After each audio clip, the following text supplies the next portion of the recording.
Bishop Lavis community and he speaks her mind. Wat u like die army moet inkom. Die army moet inkom. Kyk, as gangsters is oral. Ons met kinders kan nie meer loop nie. Die kinders moet opgehoog in hulle huise. En nog 'n ding is, sommige ouers, ek wil nou net sê, hulle weet wat hulle kinders doen, maar dan beskerm hulle kinders wat hulle weet wat. Verstaan jy? As jy nie lekker nie.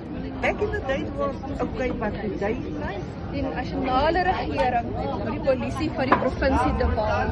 Ja. Hulle moet die polisie dat ons die polisie kan govern. Yes, Ons moet yes. die polisie kan resource. Ons moet hulle kan equip. Ons moet hulle kan help om seker maak hulle is die beste polisie op hierdie Yes, kontinent. yes, dat is En ons moet seker maak ook as ons 'n ouer is dat ons verantwoordbaar is vir ons kinders. Kinders, ja. As jou kind iets verkeerd doen, dan is dit deel van die probleem. Oh, ja. Ons moet saam as 'n gemeenskap staan om te sê actually jy het iets verkeerd gedoen. Ja. Jy Moenie moet jou kind beskerm as jy Yes, beskerm. moenie jou kind beskerm nie, want dit maak nie die gemeenskap veilig nie. Nee, glad nie.